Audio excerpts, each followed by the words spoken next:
Hello అమ్మ, hello అండి. ఏం చేస్తుంటారు? నేను మామూలుగా మా జగనన్న ప్రభుత్వం వచ్చిన తర్వాత చిన్న కిరాణా షాపు ఆయన చేయూత డబ్బులతోటి చిన్న కిరాణా షాప్ నడుపుకుంటున్నానండి. ఇంకా ఎలాగుంది పరిపాలన, జగన్ గారి పరిపాలన? జగన్ గారి పరిపాలన చాలా బాగుందండి. గత ప్రభుత్వంలో మా పిల్లలకైతే 9, 10, 11 చదివారు కానీ స్కాలర్షిప్ కూడా రాలేదు. కానీ జగనన్న ప్రభుత్వంలో మా పాపకి ఫస్ట్ ఇయర్లోని 15,000 అమ్మఒడి పడింది.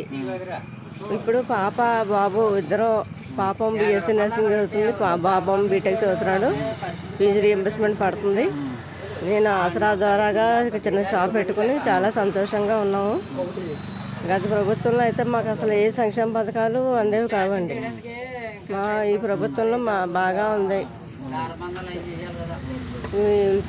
ప్రతి వాళ్ళకి సంక్షేమ పథకాలు, ఇళ్ళు కానివ్వండి, ఫంక్షన్లు కానివ్వండి, అన్నీ చక్కగా టైంకి అన్నీ బాగా అందుతున్నాయండి.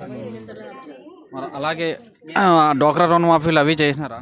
డ్వాక్రా రుణమాఫీలు కూడా మా గ్రూప్కి మొత్తం అన్ని మా గ్రామంలో ఉన్న అందరి గ్రూపులకి డ్వాక్రా రుణమాఫీ అయ్యింది. మా గ్రూప్ కూడా అయిపోయిందండి. చాలా చాలా బాగుంటుందండి. డెవలప్మెంట్ పరంగా మీ ఊర్లో ఏమేమి కార్యక్రమాలు చేస్తారు? మా ఊర్లో రైతు భరోసా కేంద్రం, మా సచివాలయం వచ్చింది, రైతు భరోసా వచ్చింది. మళ్ళీ ఇప్పుడు క్లినిక్ వచ్చింది, ఇంటింటి కుళాయిలు వేశారు. నాడు నేడు ద్వారాగా స్కూల్ బిల్డింగ్ కూడా బాగు చేశారు. ఇంగ్లీష్ మీడియం అది చెప్తున్నారమ్మా? ఇంగ్లీష్ మీడియం చెప్తున్నారండి. 1వ తరగతి నుంచి 5వ తరగతి దాకా ఇంగ్లీష్ మీడియం. ఆ పిల్లలకి మొత్తం బూట్ల దగ్గర నుంచి యూనిఫాము, పుస్తకాలు అన్నీ ఫ్రీగా ఇస్తున్నారు. ఈ అంగన్వాడీ కేంద్రాల్లో మొత్తం ఆ పిల్లలు కూడా ఫుడ్ కూడా బాగుంటుందండి. నెక్స్ట్ ఎలక్షన్స్ వస్తున్నాయి మన ఆంధ్రాలో. ఏ ప్రభుత్వం వస్తే బాగుంటుంది? మాకు వైఎస్ఆర్ జగనన్న రావాలండి మళ్ళీ. ఎందుకని? ఈ సంక్షేమ పథకాలు మళ్ళీ అలా ప్రజలందరికీ ఎటువంటి